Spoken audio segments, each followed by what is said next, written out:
Welcome back to SideQuest VIII, episode 19. And back with me is my perennial companion, Wes Chance. Wes, nice to see you. How was Seattle? Uh, Good. Good to Yeah, see you great. one day later than usual. That's right. It threw us off our schedule. I apologize. Yeah, but we had to do it. It's not that often that we get to go over there, so we had to seize the opportunity. And I did play a bit It's up SideQuest. through what was it like Esthar and made it out of the giant city and saved it there. So I hope that that is about where you're at. If not, that's okay. No, no, I mean that sounds like you made it pretty far. I was I checked your texts, and from your texts, you could have been not that far and not even have made it to SR yet, or farther. So I chose sort of a midpoint. But in any case, how do we follow uh, an episode that was entitled "The Final Battle"? And apparently we have to, and we have at least one full more disc and another disc too, though it doesn't have quite as much content as the first three. How do we avoid a sort of sophomore sort of sophomore dip Mm. like we had with disc two, right? The beginning of disc two is infamous. If you didn't like Final Fantasy VIII, you might have just quit during that prison sequence. I actually recently rolled by that prison again, the Mm. D District prison, while riding around on my garden trying to find those white seeds. Oh, Um, okay. but but here, actually, it's very interesting. And so we start not with Squall having been afflicted by Idea, but Rinoa having been Mhm. afflicted by Idea Ultimacia.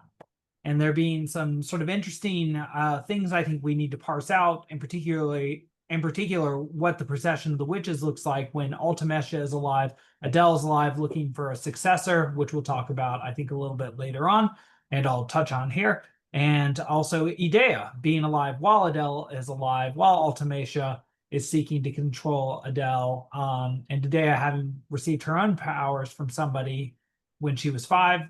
As it turns out, um, well, I we'll have to see what the end means, but it would seem that the witch that gave Idea her powers is actually past, and that's Ultimacia. But we'll have to think about that. In any case, Renoa is knocked out. Mhm. Unlike Squall, she's not coming back from this immediately. Whatever this disorienting level of magic is, um, uh, it's not something again that we're prepared to deal with at a magical technological level. She's in a doctor's office. The doctor, the same, she's in the same bed that you start the game in. So there's Yeah. a third parallel. The beginning of the first disc, the second disc, the third disc have to do with either coming to consciousness or not coming to consciousness in this case. And so Squall's also not emotionally equipped to deal with this situation, because he'll just end up abandoning his responsibilities and throwing her over his shoulders. Though, of course, he will have been precipitated, or yeah, or he will have, that thought will have already occurred to all of his friends at the railway.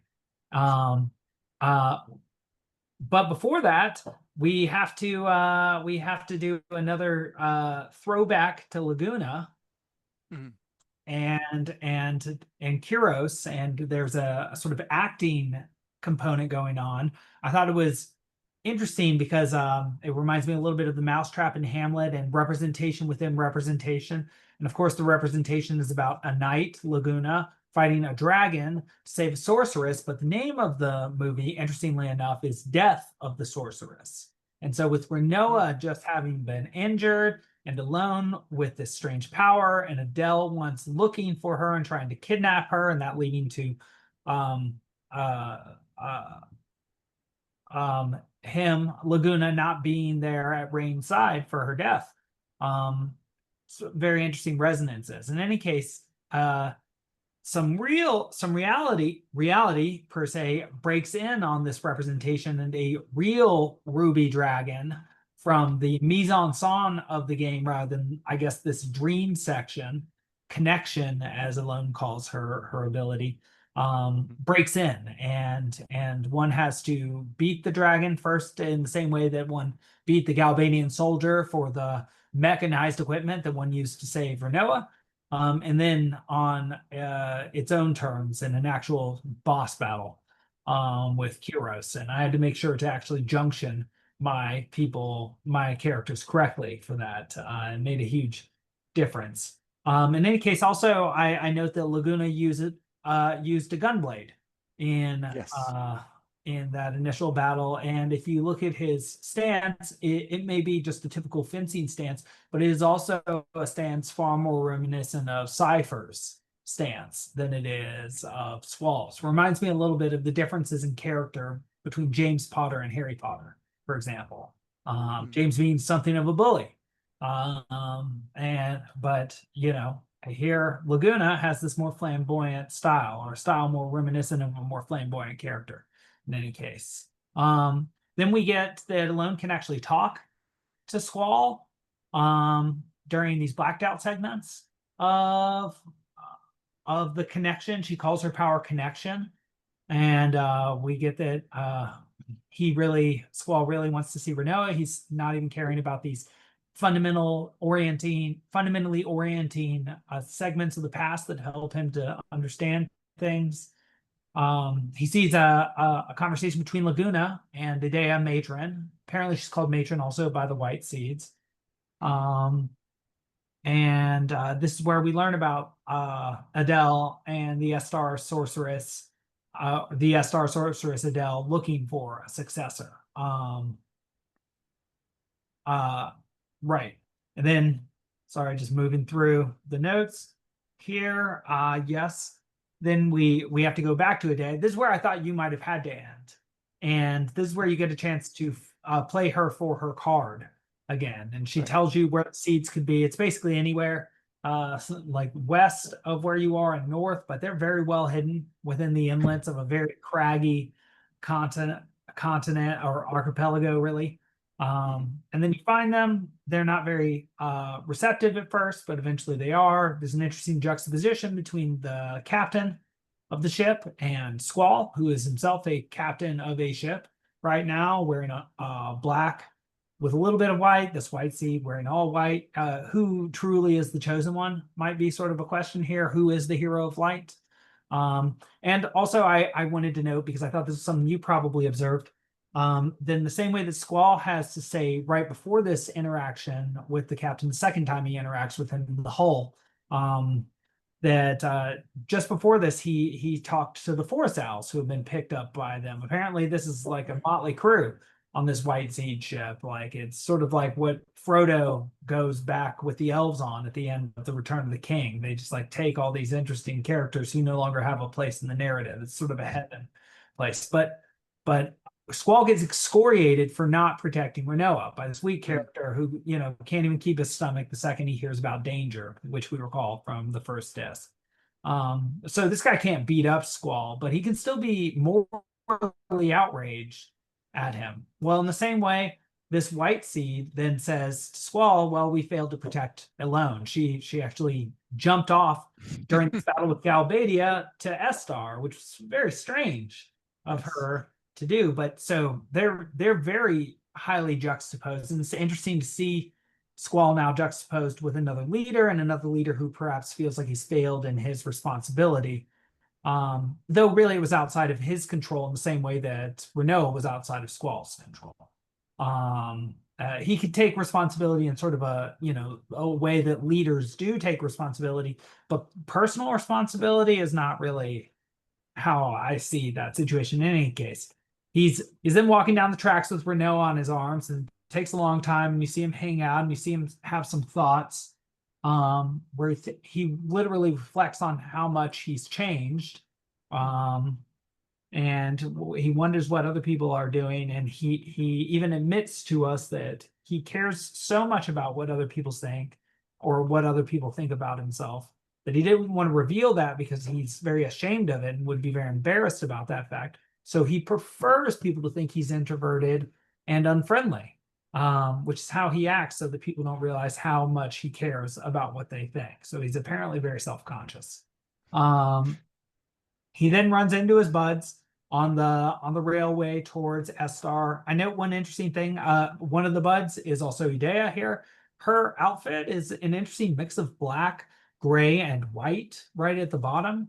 Itself, I think, sort of a representation of the moral ambivalence featured in this game. Though of course you would think it was just light and darkness if you just took the name at its face value. Light and Darkness remixed for the eighth time, right? Final Fantasy VIII. Even the iterations belie, I think, the complexity of the game. In any case, we have to go through sort of an area um, with an undead boss, and so we have to use the conceit of throwing either items at it. None of my characters have that command item. We all draw magic, GF, and attack, and so I used a bunch of Curaga spells. By the way, I stocked up on a bunch of Ultimas. I've been really drawing lots of magic, so lots of Aga level magic. Squall's about level 30. I'm trying to keep him down though, because ultimately the GF AP abilities is what's going to help me most. Selfie's at like level 19 and has HP of 5,000 right now, with some strong magic, junction to HP, as well as HP 20%, 40%, and 80% from brothers. And let's see, and I ended in, sorry, getting back to the actual narrative, by getting to Esthar and then being sucked into yet another Laguna story, seeing the nature of its relationship with the Moombas, being reunited with Biggs and Wedge, and having this guy, I think, because he's so friendly, he should be a leader. And this is a great quality for a leader to have. Very different from Adele. And there's apparently an Adele resistance faction. And that is where I got to, because I didn't want to get too far past you in case you hadn't even gotten to the White Sea ship yet. Yeah. No, that's about where I left off. Yeah, so I got to a certain point where I couldn't save it after the Laguna sequence in Esthar. I couldn't find a save point because the city is kind of this maze. And eventually I found my way out of the city, and so I just saved it there. I probably could have quit just before that, but I couldn't remember. I mean, this section of the game, I get mixed up about which time I'm actually in, right? And the Laguna sequences, I started to wonder if they are all happening chronologically or if we're jumping back and forth in Laguna's story in these different moments. I think it's the former. It seems like this is the last one, because if what Elone is saying is right, her attempt all along has not been about stopping the sorceress per se, but actually has been about trying to keep Laguna home with Rain for the birth of their child, right? She says that she wanted Laguna to be there and not out looking for her. So it sounds like her attempt through all this, connecting with Squall has actually failed, because the events of the story have progressed. Time has flowed along, and Laguna has gone to Esthar and been absent for the birth of his child, back in Win Hill. And I guess in this portion of the game, I think you can visit Win Hill. I think you can go back there. I don't know if there's a lot that you can do at this stage or a lot that you can find out just yet. That's the other thing about this part of the game is, like, with everything going so fast, it actually really kind of pulls the rug out from under the player in terms of your exploration, right? Because you're sort of drawn along to go forward with the story, but you can go back, and in this playthrough that I've been reading through, like, the person goes back and visits places like Delling City. If you revisit the White Seed ship, they'll tell you some more things there. They'll tell you things in Delling City about how people perceive Cypher and what he's doing with Ultimecia. It sounds like the Galbadians have found some sort of weapon at the bottom of the ocean that they're refurbishing or something. On the White Seed ship, you can hear about the story of the creation of the power of the sorceress, and the god figure of the world of FF8 and the creation of people. Um, so there's all this stuff. There's all this content within the game that I haven't actually done in my playthrough, but that I've just been reading about here. But it's remarkable that the game does nothing to like indicate that it's even there. You sort of have to go and search it out. Um, Instead, what the game is doing, yeah, is kind of pulling you forward, drawing you along, and to uh, this long kind of cinematic sequence of Squall physically carrying Rinoa on the train tracks, right? So again, that image of the train tracks that we're familiar with from FF7, it's being reproduced here in like a really different way. And I really appreciate, yeah, all the different kind of parallels that we see visually and thematically at the start of each disc, right? The start of the first disc, Squall in the infirmary. The start of the second disc, he's injured. Rinoa has to come save him from the Mm. prison with the others. And now at the start of the third disc, she's the one in the infirmary. We don't know what's wrong with her exactly, but it seems like it's got something to do with the sorceress. And he, yeah, physically lifts her and carries her along, not having talked to anybody else about this, but they already know. They're already ahead of him. They've already been searching for Esthar and Alone.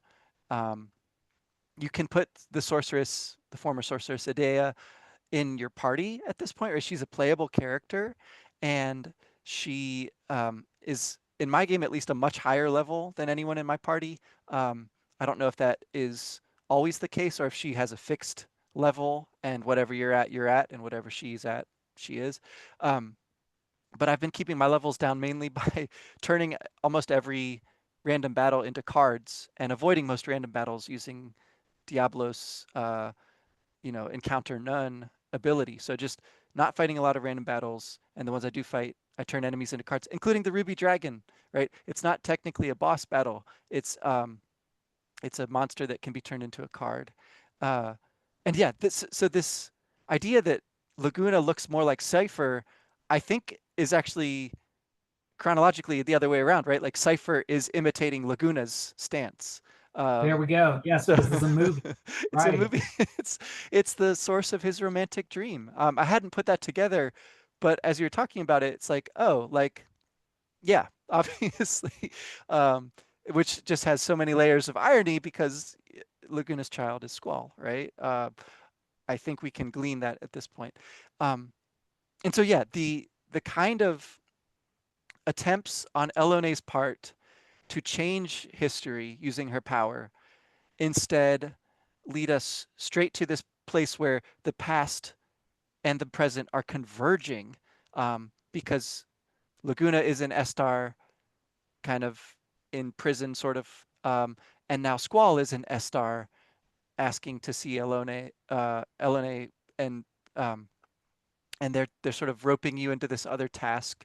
I haven't fully figured out what that is yet. Like I said, I just sort of jumped out into the world map to save. But there's so much misdirection on the part of the game here. Like there's all this stuff that could be highlighted way more, and instead the game basically completely ignores. It's I mean, like Selfie's diary, where you can read about all of these Timber Maniacs issues that you've been finding, and you can read her commentary, and then Rinoa starts to post in there as well. Like, I haven't read any of that within the game. Um, so there's at least 3 or 4 different games within these 3 or 4 different discs, right? There's like the main story, there's all of the extra content within the game, there's the card game, which we've talked about a lot. Um, and then there's this like idea that you could somehow go back and do things differently, right? Which is literally the case. If you were to start a new game, you could do a lot of different things. Um, but no matter what you do, there is just the one main quest, right? And so I think that maps pretty nicely onto what LNA is discovering with her power. Now, she went willingly to Esthar, And I wasn't sure, again, is she doing this um, under her own power, or is that an indication that she's already under the power of the sorceress Ultimecia? Um, is she trying to uh, still somehow augment her own time travel abilities by going there, or is she under the sway of this sorceress from the future? It's a lot like the thing with Rinoa, this kind of ambiguity about what is going on with her in the end of disc 2. Um, so yeah, I mostly have questions at this point. I don't really know what's going on. Only little by little discovering kind of how much there is in this game that is just below the surface. Uh, yeah, Well, so I don't know. yeah, well, please allow me to add questions to your questions. Um, but what is it? Because I've been sort of beating the drum that, and we widely agreed on this. I think that the portrayal of good and evil is a lot more nuanced in Final Fantasy VIII than Mhm. the name of the title would suggest. It would suggest it'd be something simplistic. Even notions like the hero of light, which is not really explicitly used in Final Fantasy VIII, never explicitly applied to Squall. He does become sort of something similar to that by the end. But there's another complex juxtaposition that I thought you brought out really well, which is the similarities in intent between LNA and Ultimacia. Mhm. That okay, LNA is this other confusing sort of magically gifted individual who has not technically received the succession of the witches. Idea has, perhaps from a future witch, but she seems older than 5 when she receives it in the end of the game, which is a problem with that interpretation. But maybe that's an error in the games, or maybe there's information that I don't know yet.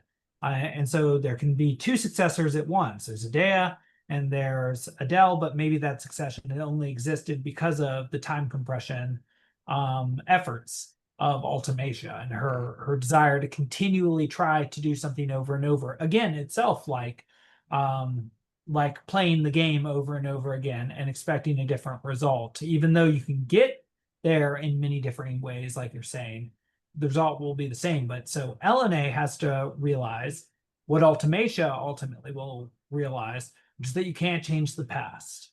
Mhm.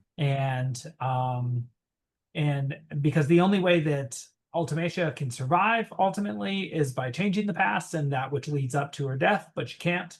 Melanie, even though she has a more noble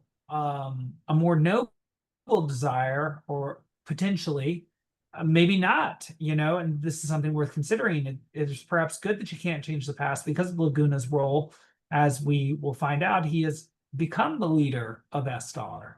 And so, this is a question of one's perhaps personal ethics, but also what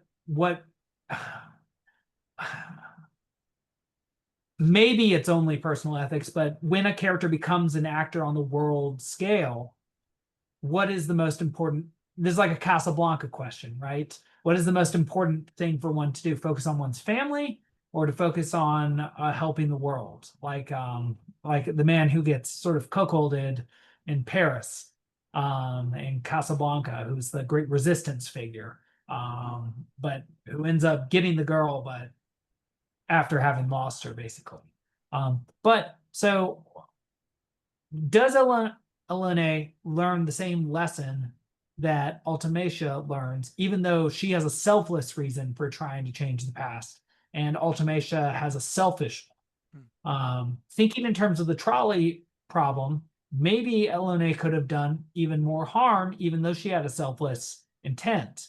But is there something in the nature of sorcery or being a sorceress that makes one tend towards attempting that which is impossible? In the same way that sort of Idea's face. So when you have her as a character, you can really see that her ornamental shell is not just an ornament, but is covering the beginnings of aberrations on her face. There's like a black sort of mold, sort of veiny mold coming out over the side of her face, as well as her having yellow eyes. Her influence with magic has made her physical appearance start to deteriorate in the same way as you see with like Emperor Palpatine and his use of the dark side of the Force. And so I wonder if part of the deterioration that comes from a sorceress is a psychological one. And like with the dark side, the attempt of darksiders is always because they fear death to achieve immortality, and often they do in really terrible ways, like very technically sound ways, but like they're like some trapped spirit in a cave for all of existence until they can be replaced. But why is it that both of them sought to change the past? Is it something that came from them being sorceresses or just their particular situations? Because to me, it seems like that is the great lesson that Squall has to learn. Mhm. His own personal limitations and the fact that that means he needs to emotionally open up to people, show himself to people, embrace being a leader, and ultimately accept the fact that he and everybody he knows can and will die, and even still he should have a relationship with them. But these sorceresses, they're like trying to get around that. They're trying to break the magic circle, as it were, cheat death or cheat time in order to change things to their own will. So I wonder, since again, Elena is not technically a sorceress, she just has this very interesting ability. Um, it can't be just because of the succession, but again, if one is magically inclined, does that mean that one already has a little bit of Heinz magic within one? I wonder. Mm. Well, I don't know. What do you think of this question? Perhaps this is just a confused meandering on my part. No, I mean, I think there is something to this idea that the greatest type of escape would be the escape from death, right? And one way to do that is to break the forward barrier, right, and have immortality just extend forward. But another way to do that might be to have some sort of ability to jump backwards, right, and Mm. recover lost time, right? And so there's sort of those two directions. Um, in both these cases, yeah, the parallel between Artemisia and Elene is interesting because they are both sort of reaching backwards, although for ostensibly different reasons. We don't know a lot about Artemisia's reasoning just yet, but whatever time compression is, it would sort of extend that indefinitely, right? That messing around with time would not just be for her, but for everything, for all of existence. It would stop, and she would be the only living thing left. The the difference with Elena, yeah, seems to be that she is trying to um, change something for someone else. She's not doing it out of her own desire for power. Um, Although what the upshot of that would be is a little bit unclear. Now, in Squall's case, like he's carrying Rinoa over to Esthar more to try to help Rinoa using Elene's power, right? He says, like, let's go back to the moment before the coma set in. It's like he didn't listen to what she just told him because Right, because he's so right. much in his own head and he's so much worried about her. Um, that's not how it works, but he wants to do it anyway. That's what he's telling himself, at least. And he is literally talking to himself there under the guise of talking to Rinoa, who may or may not be able to hear him, right? And he makes some jokes about this in that scene on the bridge, like the railroad bridge thing. He's like, that's a secret between you and me, right? So it's this Yes. very dark humor. Her kind of prone body, he's just like lugging around, and it's very odd. I don't know quite what to make of that. Um, I mean, I think we're supposed to read it as a very romantic thing for him to do, but it is very short-sighted. He's carrying her from continent to continent on his back rather than, I don't know, trying to communicate with his party about, some other mode of travel, possibly. Uh, Anyway, so there's that. Um, and I think the game has also been pointing us towards this idea that, along with the search for immortality or the recovery of lost time, there's something about an attempt to defeat death itself, right? So, like a battle against an undead opponent. This isn't the first time we've seen that, right? The zombie like impersonator of the president back on the train, right, was the same kind of thing. Um, so there's this idea that there are undead among us already, and they have to be dealt with. They have to be, um, you know, defeated through healing magic, as Squall explains at the start of this battle. Um, so there's something about, I mean, I think that the kind of mythic journey to the underworld is being riffed on here because, we had Cerberus, the three-headed dog, the guardian of the underworld. We had battles against the sorceress and her knight, which were very dark, very laden with kind of this imagery of darkness and death. She uses death spells. I think that's one of the things you can draw from her. And Cypher just won't die. He completely um, like turns around his own heroic abilities, right? He's fighting for the wrong side, but he totally is heroic in that way. He gets defeated once, he gets back up. You have to defeat him again, and then he is maybe rescued by Rinoa or something happens there. It's a little unclear, and then he again pops back up and goes to fight another day. Um, the uh, the carrying of Rinoa, it also feels a lot like some kind of, you know, bringing someone back from the dead, or at least that's what Squall's attempting to do there, and in those stories, there tends to be some sort of taboo about looking back. And sure enough, when you get to the far end of the railroad, from Fisherman's Horizon, you can't go back. The game does not allow you. So again, it's sort of like once you start going in a certain direction, it won't let you go back and see what else was going on in all the other cities and the prison or wherever else you might want to visit the White Seed ship, right? You can't, at least for now. You're only allowed to go forward. You have to defeat this undead monster, and then yet another Laguna sequence kicks in, and with those, you're kind of locked in. Like you're very limited about where you can go in those sequences. So yeah, I don't know. I mean, with Elone and her ultimate wish here, it sounds like it would drastically change the course of events for Squall to have grown up with a father and not to have been an orphan, right? She and Squall would have never met in that case, I think, right? Because she was at the orphanage, he would have been back in Windhill.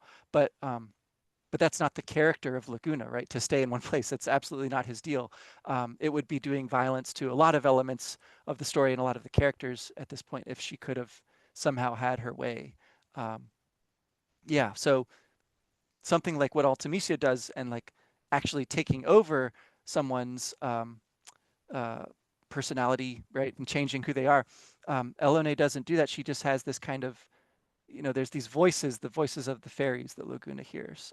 So there's a much lower threshold of control, it seems like, that she's able or willing to exert there on the past. Yeah, I think you touched on a lot of interesting things there. In particular, I like the idea of Squall sort of being forced to repeat the past, and in the same way that perhaps he took, and we get this quote that you ought during this play that you often don't realize the value of something until it's gone. Mm-hmm.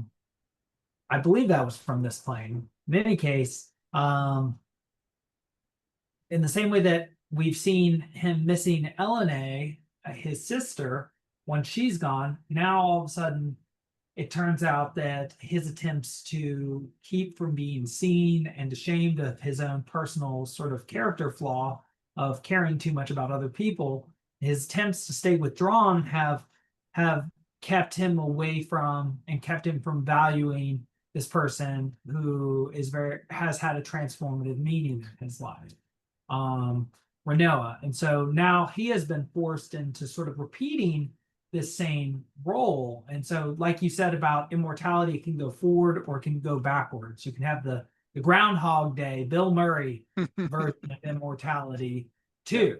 The sort of eternal return ad nauseum, Nietzsche's eternal return ad nauseum. But there's also sort of there's a hellish way, I think, a very much a hellish way of reading Bill Murray's eternal return as sort of being imprisoned in time, but also Squall here, and that repeating the past over and over again, something the Silent Hill series, I think Silent Hill 2 especially, does really well, especially with one of the endings where, a spoiler alert, the woman who died, and her sort of clone goes back and leaves Silent Hill with the protagonist, but then sort of coughs up blood and suggesting that she's going to die of the same illness as the character on which she's based. And so is there sort of a negative immortality that Squall is currently aiming at, and sort of an enantiodromia? So we've seen his consciousness expanding, right? And enantiodromia means running the opposite course in Greek. And so like a velodrome, a dromos is like a race or a course. And enantios means opposite, or enantia, excuse me. And so his personality has been expanded, but now in this sort of horrific Astro Boy sort of Frankensteinian way, more Astro Boy though, he's trying to defeat death, and with like sort of a zombie Rinoa, right? And he's sort of zombifying. He's carrying around her sort of death-like visage, body, which is totally inert, can't talk to him. All the things that make her her, except for her physical appearance, are denied to her. So he, seemingly like Ultimacia, seemingly like Elena to a paler extent, I agree, it has taken the wrong lesson and has jumped to the opposite extreme. Instead of accepting death, he's totally rejecting death. And he has not attained a middle point at all, a more moderate approach to death. And so I think he's showing here, again, his beginnings of coming to consciousness, and the fact that he's still got quite a bit of the dromos to go, quite a bit of the course yet to run. And to your point, I think that we as players, in our desire to ourselves be transformed and to go from sort of a perspective that rejects death to one that can accept it, if that is the ultimate transformation that a person can make, to accept one's own mortality. And that's part of what one does by playing a game that's like a Bildungsroman like this. There's also an equivalent Japanese term that I have in a paper, but I can't draw to my mind now. Not like mono no aware, which I've taught many times. This is a term with which I'm not quite as familiar. But I agree with your point that there's a certain current, a draw, that's a magnetic force that's pulling one towards the end of the narrative now. One's hit that sort of critical mass of game, where now there's a gravitational pull trying to pull one to the end. But if one follows that instinct to just finish, to just transform, one will, in not the same way, but in similar way, say Squall or the sorceress is, taking the fact of death and doing the wrong thing with it, learning the wrong lesson from it, one will fail to experience everything that Final Fantasy VIII has to offer. And in fact, the underlying richness that makes it worth it. And so I think there's a really interesting narrative point in which if one has played this far, the narrative really picks up speed. And so one has to actually work against one's own sort of instinct to finish, to attempt transformation and completion, when one has it sort of within grasp, in order to increase one's greater pleasure with the piece of art and to recognize what a work of art it is, how much effort has been put into the lore and the storytelling and the gameplay mechanics that enable one to learn the story and all of these various side quests. I'll also add that I think Final Fantasy VIII is a master course in using side quests as opposed to mini games, which I consider one of the great flaws of Final Fantasy VII Remake. All these Uh-huh. foolish mini games. Final Fantasy VIII does not impose the side quests on one. Mhm. It allows one to learn of them, and I think again, right, it's very difficult to know about any of these side quests just playing the game, but the but many players of this game would have been playing with the strategy guide, which itself Right. lays out quite a bit of this, and then many of the people who didn't even have the strategy guide would have been talking to people with strategy guides and going eventually to game FAQs. And so by word of mouth and video game magazines and video game websites as they were starting to come out at this time, um, this this stuff could be learned, but I think it is part of the masterful element of this game that one has to, like in a Homeric simile in the middle of a battle, leave the rushing momentum of the narrative behind in order uh, to increase the satisfaction of one's experience by realizing the depths of the art that confronts one. So it can do both things at once. Have a rushing narrative that compels one to move through it, while also sort of compelling one to move through it, and offering fewer and fewer opportunities to go in a nonlinear way, but also rewarding those nonlinear uh, actions by teaching one what's actually going on. Yeah. That's another interesting thing. Apparently, just taking the linear path, as we know from fighting, won't help us near the end, but also in terms of story, won't teach us what's actually going on. Yeah. I mean, the game, it really seems to lean heavily on visuals, right? Like that seems to be the thing that it wants to put in front of the player, um, with good reason. Like these are amazing visuals, especially for the time. Uh, and then all of this other kind of story is much more in the background. There is not a lot of hints within the game, but I think yeah, they could reliably trust that everyone who wanted to would be able to figure those things out and find their way to them, and you know, play around with the different systems, the cards, the junctions, but also the lore within the game, the way that the meaning behind some of these things are explained in game. And then there's of course the further step of extrapolating to, okay, so what does that really mean in a larger sense? Like what are some of the influences perhaps from specific myths, world mythology, or from kind of a general you know, psychology or sociology or some other analytic framework that you wanted to bring to bear on this? Like what does it, why does all this matter? And so all of those things are kind of extraneous to the basic um, you know, spectacle of the game and some of the superficial challenges that it presents. And and I really think that Esthar is a cool like emblem of this or a symbol of it, because right, it's a completely hidden place that you absolutely have to and can't avoid finding to go forward in the game, right? So um, it's conspicuous by its absence, right? It's like you get to this part where, you know, your two other party members have said, "Oh, I've looked to the north, I've looked to the south. Behind us is where we came from, and we're not allowed back. I guess it must be to the east." Like, I don't know, I'm out of options. So you walk like two steps, and you get into this area of the salt flats, which seems to be barren and dead, right? And it's all these like dragon bones and stuff.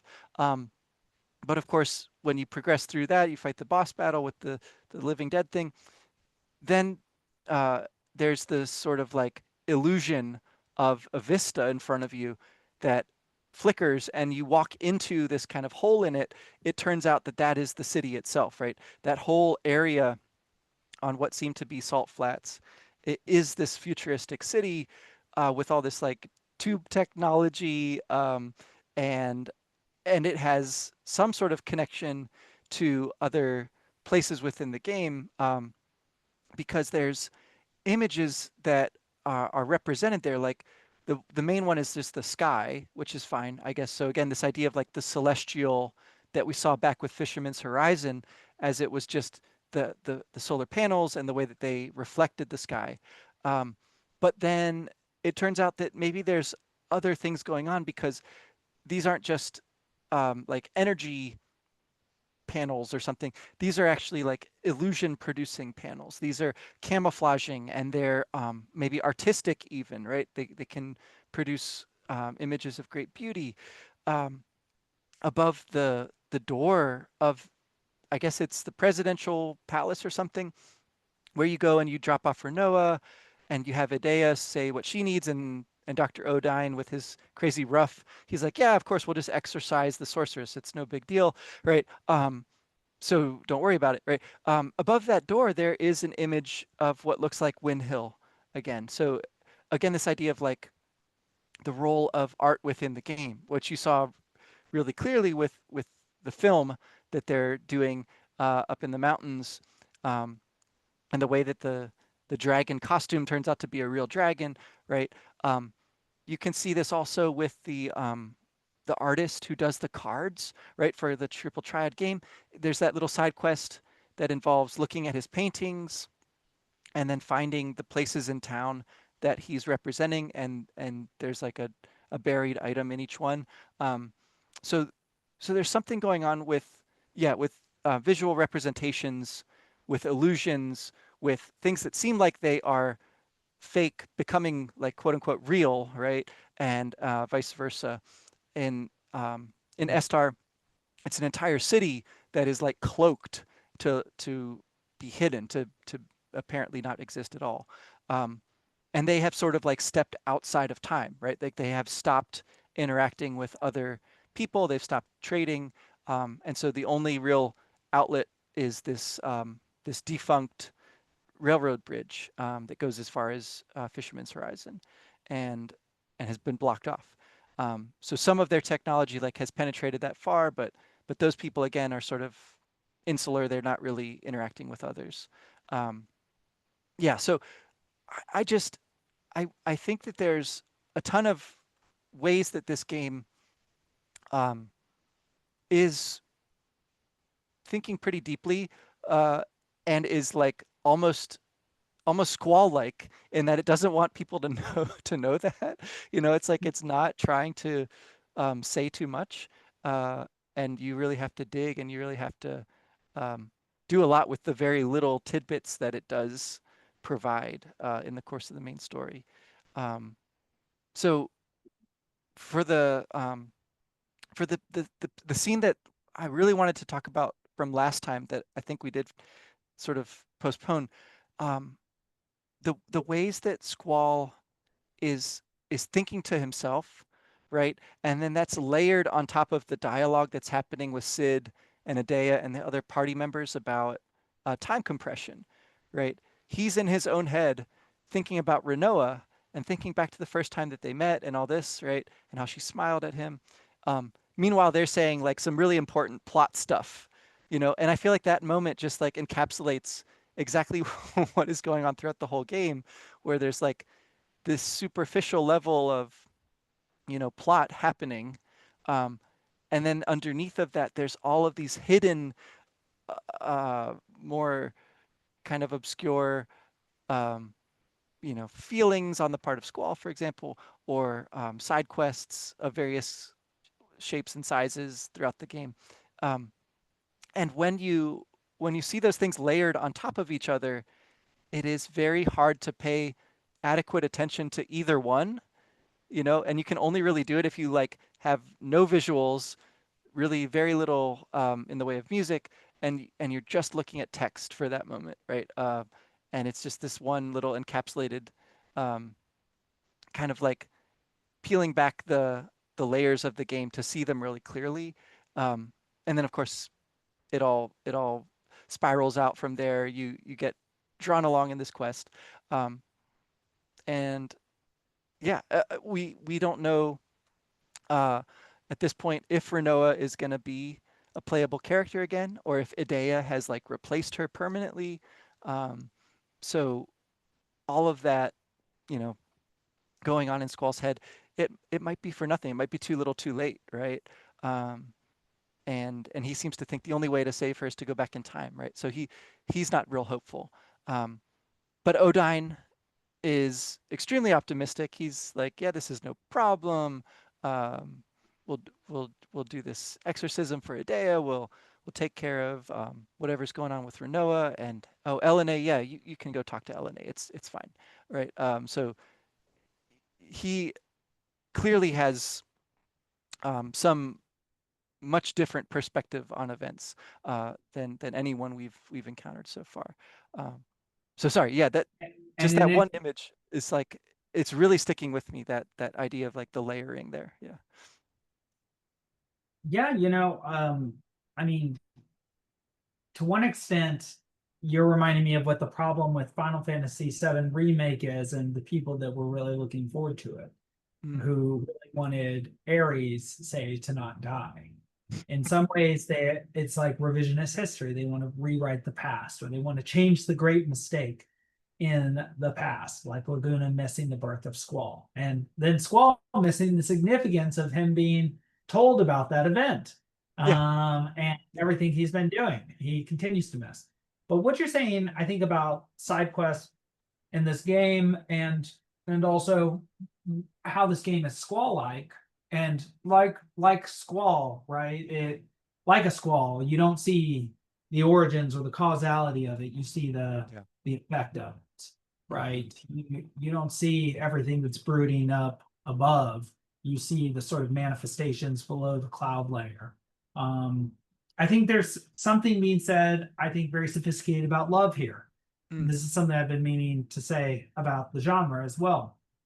Then what does it mean to say that you love this game if you go through in a sort of linear fashion and don't partake in side quests and don't partake in the card game and don't learn the ins and outs of it? I think you you can approach everything else in your life in this way or that, right? Like your job, your relationship with your long-term partner, if you have one of those, or just with your if you manage to have multiple of those, or your friends, and how well do you get to know the things that you are involved with in your life, and how well do you think you know them?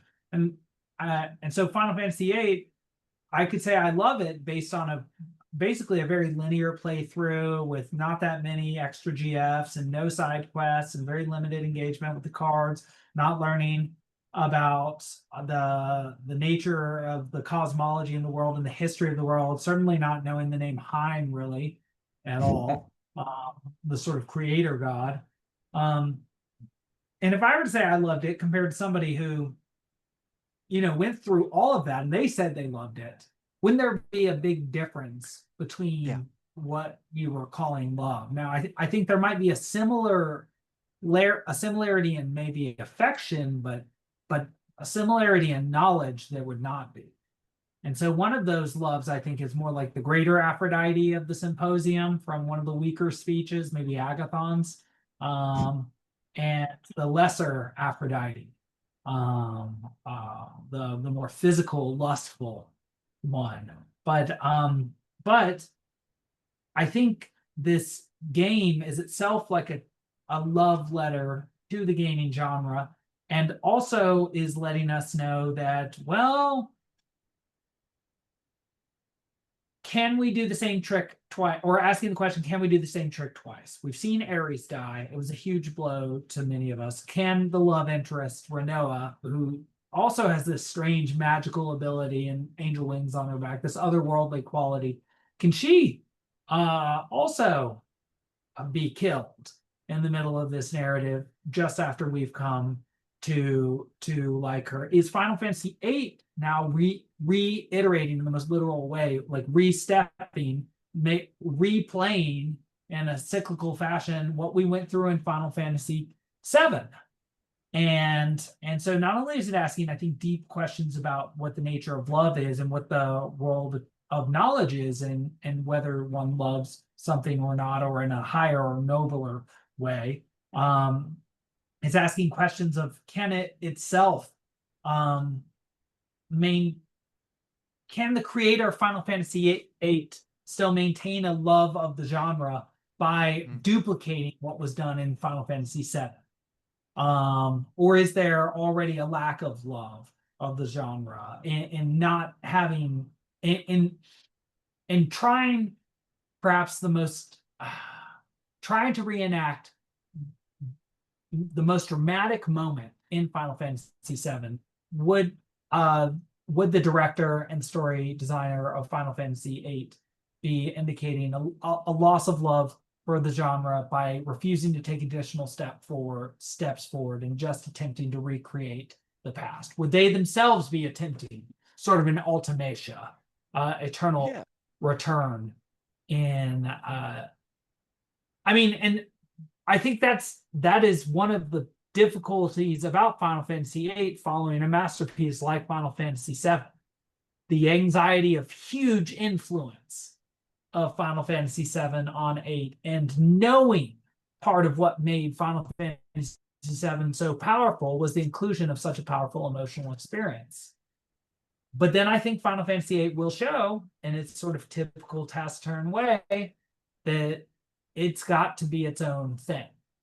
And in being its own thing, it's not going to perhaps be as magnificent as Final Fantasy VII in the same way. It's going to be more introverted, interestingly enough. And something I just wanted to say a little while ago in conjunction with that is that how it problematizes love and romance, even though it seems so obviously a romance from its symbol having Rinoa and Squall hugging, and as opposed to, say, a meteor coming down to Earth, much more ominous, is that with Squall carrying Rinoa, it's an interesting inversion of Virgil carrying his father Anchises out of Troy. He doesn't carry his wife. He leaves her behind, and she dies. This is the epic genre.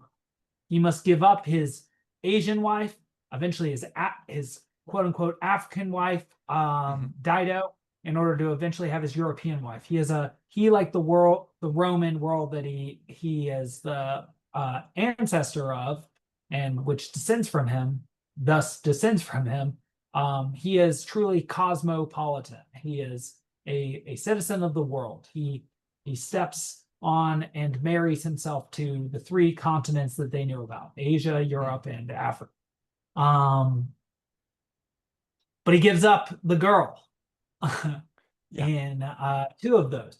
Squall, I think, shows the shift from Final Fantasy VII's epic dimensions, where the girl dies and is sacrificed for the narrative, to the romance genre, the medieval, like the medieval romance genre. And this is actually something I've recently written a paper on, which hopefully gets published. We'll see, and is part of what I argued at the conference. But that Final Fantasy VIII, in shifting the focus to the relationship between Squall and Rinoa and offering a chance for it to work rather than the feminine just being sort of heartlessly killed, like it is for the epic to scope of Final Fantasy VII, that this shifts the genre from epic to romance, which itself makes, I think, male gamers like the game less, but opens and not all of them, but by the numbers, but opens the doors of Final Fantasies or of the Final Fantasy series to female gamers. In the same way that romances themselves open the doors and, in fact, reflected a more literate, more female literate members of society. And so romances started being written for mixed audiences of males and females. I think Final Fantasy VIII, very importantly, besides not trying to be its older brother, also transforms the genre in that it tries to be more of a medieval romance. And the medieval romance that opens itself up to a wider gamership slash audience. So much so that now you see games with agents rather than avatars. Avatars, you can be, any sort of like gender, race, uh, all sorts of get ups like in Elder Scrolls. But with an agent, when you're fixed in a narrative, something we're talking about this much, there's not as much choice that one gets to put into the character itself. But in say a game that was influenced by Final Fantasy VIII that came out this year, Expedition 33, Clair Obscur, or Clair Obscur Expedition 33, one does have the choice between being a male or a female, which itself is not the same level of choice as one sees in Avatar, but is itself a moving forward from the time in Final Fantasy VIII. Though I would still argue that the fundamental unit is not just the protagonist, but the part in a good Final Fantasy. And so representation, at least I think it is not just a question of the protagonist. And can be done in a lot of interesting ways, which I think sometimes it's not done by Square, and they've talked about this in the past. Mhm. Yeah, well, I mean, I think the idea of like the finalness, the finality of the fantasy, right, is really interesting given the kind of iterative nature of these games. And it is around this point that you start to see more direct references between games within the series, right? Because you have Tactics, which features Cloud as a playable character, drawing him in from 7, right? Now you have Final Fantasy VIII, which is very different in lots of ways from 7, but on the other hand, there's all this stuff about the moon, and that makes me think a lot about Final Fantasy IV, released as 2 originally here. But so like, there's something very strong, like resonating throughout games within the series in that respect. You have 9, which is its own kind of like reflection on the entire series up to that point. And then 10, what we're going to see is even more of leaning into the cinematic, right, quote unquote, qualities, the visuals, the voice acting, the love story, like very much putting that on screen in front of the player, whether they like it or not. And yeah, maybe that is an appeal to a different audience, and to a different kind of readership or gamership or viewership of the art. Um, and there is so much beyond that, right?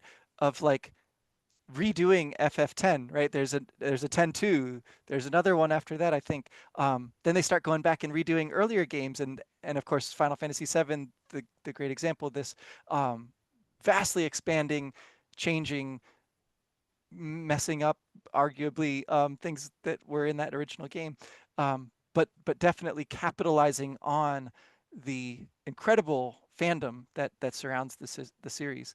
And I think at this point, basically every single game has been remade at least once, or re-released, or in some fashion iterated on. And 7 has all of its spin-offs, um, and yeah, I think that there is a greater Aphrodite there, where you kind of look at the game and get to know it deeply and think about all the things that it makes you reflect on, which are important to you. And then there's a lesser Aphrodite, which is like, making sure that you have um, as much kind of mastery or control, or being really good at the game, in a kind of a way that lets you, I guess, feel really good about yourself or something. Like I can see how those are satisfying, and in some sense could be called loving the game in different ways. And I really do think that there is an objective, a better way to approach it. I mean, I venture to say that all of the attempts by the company to iterate on its systems and um, its various remakes and things, you can't fault them for that, because clearly it's bringing the game to more people. It's finding new audiences. It's making them tons of money. Uh, but in some sense, as an artistic or an aesthetic or philosophical approach, it is making things difficult for those of us who would just like to sort of understand more deeply the experience that was there from the start. Um, and I mean, personally, I haven't gone back and played some of the really old Final Fantasy games, but I believe that they would stand up. Like, I think any of them would stand on its own as a thing worth contemplating, an experience of play and of talking to people about it. Like, um, I don't think you need to have kept up with the series up to its most recent exemplars to get to talk about it and to get to say you love it. But I think I'm preaching to the choir on this one, right? So uh, I do love the idea of the romance genre. I think that invites some really interesting like literary studies and cultural studies kind of discussions.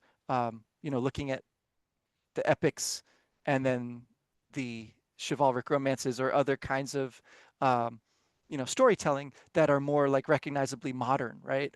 And the ways that your whole course on modernity kind of enters into that discussion, I think, is also super interesting. Um, to say nothing of post-modernity, which people get excited about sometimes too. Um, no, I mean I think there's a ton of kind of literary and historical uh, like lenses to still bring to bear on these games. And yeah, I hope it gets published because that would When be cool. your questions on adaptation also make me think that our friend Cervantes might have something to say, because remember that he considered the adaptation of his own character by the pseudonymous of Aeneas as disingenuous, and that only he, with only his pen, could write down the very true history of Sede Hamete Benengeli. Um, and he wrote it in Spanish, but apparently it was translated from the Arabic. But it was real, and so real that the pen Sid Hamedi's Benengeli has to exhort his pen never to write another Don Quixote at the very end, chapter 74 of part 2. But I think that's an interesting question in video game development, whereas we so often see with sequels made just to make money in Hollywood with very little artistic merit, when they're sure to be worse when they have much lesser directors, for example, appended to them than say the director who does the front run of the first movie. But with video game staffs, that question's even more difficult, because who is it that you need? Do you need Nobuo Uematsu, the person who does the music, like a John Williams, or do you need Nojima there writing the story, or do you need the same person running Square? What about once it becomes Square Enix and is with its competitor, which had a different philosophy of how to run itself? And so even down to like how big the teams are and how many more engineers there are dealing with the technology for like PS5 Pro Edition as opposed to PS. How big were the teams then compared to now? And so when a game gets adapted 20 years later and the team is totally different, making say Final Fantasy VII Remake, or not totally different, but made up of many different parts. This ship of Theseus is a lot different from the original ship of Theseus. Yeah. Is it can it meet the level of artistic integrity that Cervantes seems to demand? Can it even be written by the same author? And in asking that question, I'm not suggesting that Shakespeare 30 years into his career can't be totally different from Shakespeare 5 years into his career, right? I think an author like a Homer or a Shakespeare can develop and change. But right, to what extent is the same author even making these adaptations of the games? To what extent does one want a sequel or a readaptation made by someone who is essentially the same author or carries the same spirit as the initial? Does Cervantes even do that, writing 10 years after the publication or publishing part 2 of Don Quixote 10 years after the first part. Goethe is even more difficult with Faust, Yeah. like Yeah. 50 years that Yeah. separates that. And so and it's pretty wild and discontinuous to work. So it kind of seems like that. But right. So I think your question about adaptations and fidelity and what's real and what's made in order to make money rather than for aesthetics, I think all of these questions are wrapped up in it. And something I'd like to talk about next time, because I think we've run over time this time because we've had an interesting conversation, is the vilification of scientists in the series. In particular, this amoral Odin with his jester's outfit on, which immediately makes us think of Kefka and his evil godlike designs, which he was successful in, himself being a sort of science experiment gone wrong. And then of course Hojo, who is the prototypical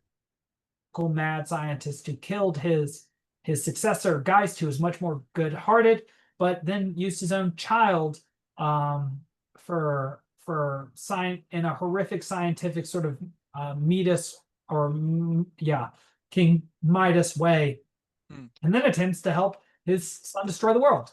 And so, scientists are portrayed, at least in 6, 7, and 8, as very, very morally dubious.